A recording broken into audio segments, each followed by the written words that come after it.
최근에 영화 범죄도시 2가 대박이 났죠. 영화에 보면 손석구 씨가 연기한 악당이 마체테라고 조금 특이한 흉기를 쓰는데요. 우리말로는 정글도라고 부르더라고요. 정글에서 덩굴을 쳐내고 길을 낼 때 써가지고 보통은 흉기들이 찌르는 식으로 많이 쓰는데 이거는 칼반 도끼반이라서 내려치는 식으로 쓰고 절단력이 있어요. 영화에서도 잔인하게 묘사가 되죠. 근데 얼마 전에 실제로 이걸로 사람을 해치는 안타까운 사건이 있었어요. 출동했던 대원들이 PTSD를 겪을 만큼 현장이 굉장히 참혹했다고 해요. 일단 명분은 층간소음 때문이라고 하는데 보통 층간소음 문제로 사건이 터지면은 가해자가 원래 정신적으로 문제가 있는 경우가 많고요. 이번 사건도 그런 사례 중에 하나로 보는데 어쨌든 이 층간소음이 매년 끊임없이 반복적으로 칼부림 사건의 기폭제가 되었다는 거는 부정할 수가 없어요. 그리고 이 층간소음 문제가 어디 임대 아파트나 오피스텔에만 해당되는 얘기도 아니고 고가의 브랜드 아파트 있죠. 대체 저런 데 사는 분들은 뭐 하는 분들일까 싶은 아파트까지 똑같이 겪는 문제예요. 한국에서 제일 비싼 한남더 힐도 예외가 없고요. 그 연예인들 중에서도 층간소음을 일으킨다고 이웃들이 제보하는 글들이 올라오고 연예인들은 공개적으로 사과하는 사건들이 많았어요. 연예인들이 사는 고가의 아파트 역시 똑같다는 거죠. 이게 서양으로 가면은 어디 슬럼가에서나 겪을 만한 일들이 한국에서는 수십억짜리 아파트에서까지 발생하고 있는데 이게 상식적으로 맞는 건가 하는 생각이 드는 거죠.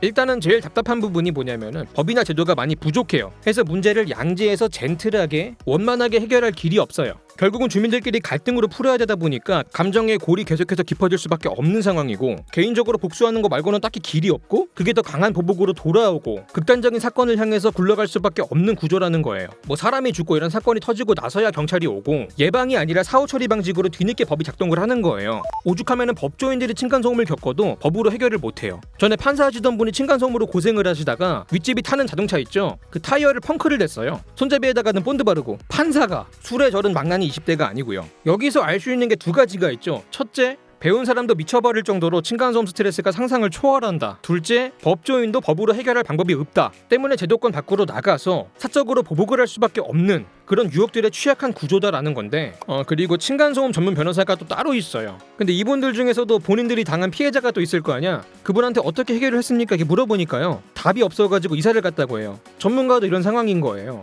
왜 이런 식으로 돼 있냐. 이게 소송 절차가 너무 오래 걸려요. 근데 또 일단 분쟁에 들어가면요. 그때부터는 전쟁이에요. 나를 신고를 해? 해보자는 건가? 이런 식으로 상대방이 더 공격적으로 나올 수가 있어요. 이렇게 되면은 고의적으로 더 큰 소음을 내는 경우가 굉장히 많고요. 소송 기간 몇 년을 더 큰 소음을 들으면서 날지옥에서 보내야 되는 거예요. 문제는 그렇게 고생을 해가지고 소송에서 이겨도 얻는 게 없어요. 보상금 몇 푼 떨어지는 게 고작이에요. 고생은 고생대로 하고 근본적인 해결은 안 되는 거죠. 그래서 전문가들도 하는 말이 이사 가는 거를 강력하게 추천을 해요. 그러니까 어차피 안 될 거 붙잡고 암세포 키우지 마라. 이사 가는 것도 현실적인 어려움들이 많이 있겠지만 층간소음보다 어려운 건 없다는 거죠. 잃을 게 많아도 무리해서라도 가라는 거예요. 이게 어느 한쪽 이사를 가지 않고서는 끝내지 않을 문제고 그러면 결국은 보복을 할 수밖에 없거든요. 대표적인 방법이 보복소음이에요. 천장에 스피커를 붙여놓고 윗집에다가 음파를 쏘는 거죠. 아예 전용 스피커가 따로 나오고요. 전용 음원이 또 따로 나와요.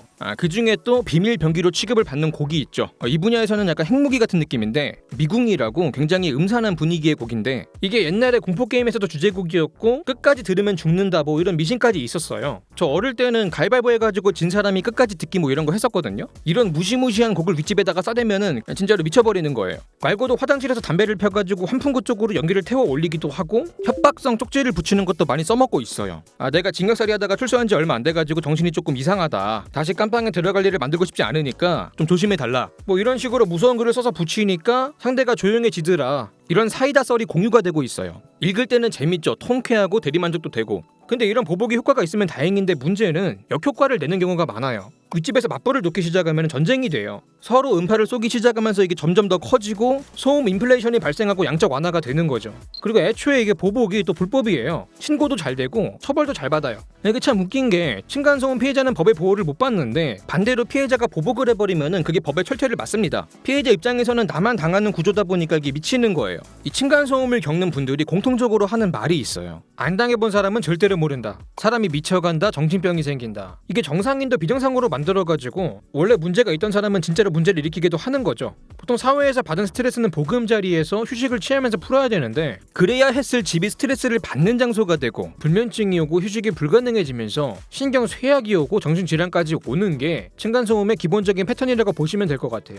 대체 뭐가 그렇게 힘드냐? 피해자들 얘기를 들어보면은 범인이 누군지 모르겠다는 거예요. 이게 윗집에 옆집에 윗집에 윗집에서 내는 소음까지 타고 내려와요. 대체 어디서 소리가 나는 건지 범인이 특정이 안 되는 거죠. 당연히 윗집이겠다 싶어가지고 찾아가가지고 따지는데 끝까지 자기들은 아니라고 아니라고 해요. 답답해 미치는 거죠. 반대로 윗집의 입장에서도 아니라고 하는데도 계속 밑에서 올라와가지고 초인종 눌러대고 신경질을 부리니까 짜증이 나는 거죠. 그렇게 엄한 사람끼리 몇 년을 싸우게 돼요. 그리고 또 문제가 누구의 잘못인지 객관화가 잘 안 돼요. 윗집의 입장에서는 아랫집이 너무 예민 보스 같고 아랫집 입장에서는 윗집이 지나치게 무신경해요. 잘잘못을 가리기 힘드니까 싸움이 안 끝나고요. 불규칙하다는 것도 문제예요. 이 소리가 당최 언제 들릴지 몰라요. 자다가 소리 듣고 깨는 게 반복이 되면은 이게 불안 증세가 생겨요. 이게 누가 자꾸 뒤통수를 때리고 가는데 누군지도 모르고 언제 때릴지를 몰라요. 이거 얼마나 스트레스야. 그리고 진짜 문제가 이 층간소음이요. 적응이 안 돼요. 견디고 참고 있으면은 더 심해지기만 하는 거야. 나중에는 귀 트임이라는 게 생기면서 점점 더 작은 소리까지 들리게 되고요. 더 지나면 소리가 안 나도 환청이 들려요. 이게 제가 지금 무슨 특이 케이스들을 말하는 게 아니고 층간소음을 오래 겪은 분들이 공통적으로 겪는 굉장히 대중적이고 기본적인 증상들이에요. 이렇게 고통스러운데 할 수 있는 게 사실상 아무것도 없다는 거에서 거기서 오는 스트레스가 상상을 초월하고요. 이게 보복으로 갈 수밖에 없는 구조예요. 그러면 층간소음은 왜 날까요? 민원 중에 제일 많은 게 발소리거든요. 발로 망치질한다고 발망치라고 하는데 그나마 애들이 뛰는 거면은 범인이 확실하니까 용의자를 특정하는 거는 가능해요. 근데 어른이 뒤꿈치로 쿵쿵 때리면서 걷기 시작하면 복잡해져요. 이 걸음이라는 게 평생의 습관이라서 잘못이라고 인식하는 것 자체를 못해요. 내 걸음걸이가 뭐 어때서? 내 집에서 내 맘대로 걷지도 못해? 이렇게 되는 거예요. 까치발 좀 들어주세요 얘기를 해도 잘 안 먹혀요. 만약에 내 몸에 좋자고 운동하는 것도 작심삼일로 끝나는 마당에 내가 불편해지는 습관을 만드는 게 쉽지 않겠죠. 못 고치는 거예요. 근데 좀 이상한 게 원래 목소리가 발소리보다 크잖아요. 근데 밑에 집에서는 목소리는 잘 못 듣는데 유독 발소리가 잘 들려요. 왜 그럴까요? 아예 힐구도 신고 다니는 것도 아닌데 이게 목소리는요 고주파음이에요. 파장이 짧고 콘크리트를 잘 못 뚫어요. 그래서 빈집에 가면은 목소리가 울리는 것도 소리가 튕겨서 그래요. 근데 반대로 발소리는요 중량 충격음이라고 해가지고 저주파음이고 파장이 길어요. 콘크리트를 잘 타고 다니고요. 이 진동이 머리나 가슴으로도 울려가지고 이어폰으로 음악을 듣고 있어도 뚫리는 게 있어요.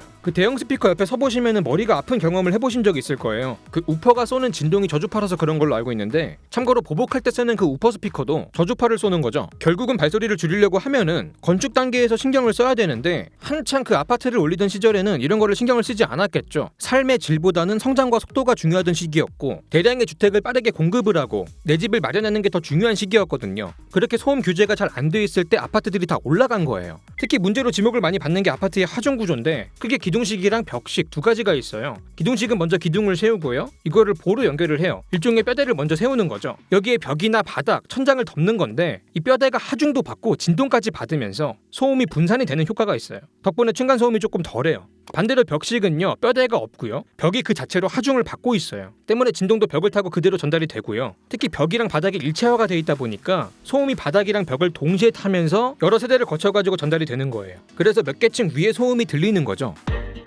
문제는 대한민국 아파트의 절대 다수가 벽식 구조라는 건데 그러면 건설사들은 왜 벽식을 선택했을까요? 간단해요. 돈 문제겠죠. 벽식이 기둥식보다 이문이 좋아요. 일단은 기본적인 공사비가 저렴하고요. 공사 기간을 단축할 수가 있어요. 이 공기가 길어지면은 인부들 인건비를 더 오래 줘야 되고 장비 렌트비가 또 많이 들어가요. 만약에 공기가 조금 늦어지면 연체료가 또 있고요. 특히 각 정부가 부동산 공급을 통해 가지고 민심을 확보하려고 했기 때문에 최대한 임기 내에 속도전으로 부동산을 공급하려고 했어요. 이런 상황이랑 벽식 구조가 잘 맞았던 거죠. 그리고 기둥식은 층고가 조금 높아지는데 이게 똑같이 50m짜리 아파트를 올리면은 벽식으로 지을 때는 20개 층이 올라간다고 치고 기둥식으로 지으면은 18개 층밖에 못 올리는 꼴이 되는 거예요. 건설사 입장에서는 사업성이 떨어지는 거죠.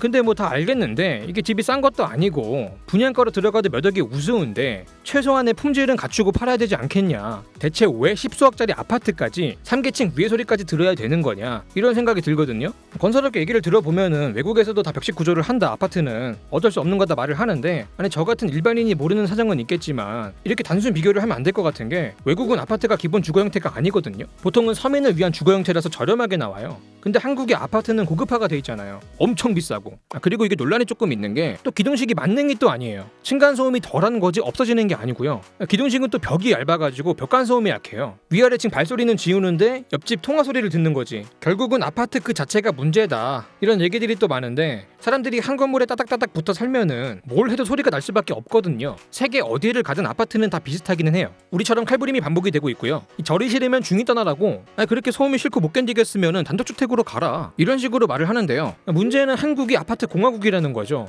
전체 주택의 60% 이상이 아파트예요. 도시는 더 심하겠죠? 외국인들이 한국에 와가지고 놀라는 게 아파트 단지가 빽빽하다는 건데 가격까지 알려주면 2번 놀라죠. 아니 아파트 따위가 그렇게 비싸요? 보통 외국에서 아파트는요 비교적 저렴하게 대량으로 공급하기 위해서 만든 주거 형태거든요. 조금 일반화를 시켜서 말을 하자면은 빈곤층이 사는 곳이란 느낌이 조금 있어요. 미국에서도 아파트는 거의 인기가 없어요. 마당에 잔디밭 있고 개인 차고가 딸려있는 단독주택이 중상층의 상징이라서. 근데 한국은 아니죠. 뭐 아파트 말고도 빌라나 오피스텔, 원룸까지 더하면 도시 인구의 절대 다수가 공동주택에 모여 살고 있어요. 그냥 나라 전체가 층간소음에 취약한 구조예요. 내가 평생에 몇 번의 이사를 하게 될 거고 누군가는 이사를 오게 될 건데 그러다 보면 언젠가는 층간소음의 피해자가 될 수 있고 반대로 가해자가 또 될 수 있다는 거죠. 아주 기구한 운명을 타고 난 거예요. 근데 한국은 왜 이렇게 아파트가 많을까요? 땅이 좁고 인구가 많아서 그렇다. 특히 수도권은 이 문제가 심각하다. 이 좁은 땅덩어리에 주택을 대량으로 공급할 방법은 아파트뿐이다. 이런 생각을 많이 하시는데 반은 맞고 반은 틀린 얘기라고 해요. 기본적으로 세계 어디를 가든 대도시는 아파트가 많아요. 그거는 사실이에요. 대도시로 집중이 되는 인구를 소화를 하려면은 공동주택 말고는 별 대안이 없으니까. 근데 한국은 조금 다르게 봐야 되는 게 인구 밀도가 낮은 지방에서조차도 아파트를 선호한다는 거죠. 특히 여유가 있는 고소득층까지 아파트를 선호하는 게 전 세계적으로 흔하진 않아요. 고소득층들이 아파트를 찾기 때문에 브랜드 아파트라는 것들이 생기고 고급화가 되고 신분을 구분짓는 수단이 되는 거죠. 해외에서는 이런 아파트의 브랜드화 현상이 조금 적어요. 고소득층들이 잘 안 찾으니까.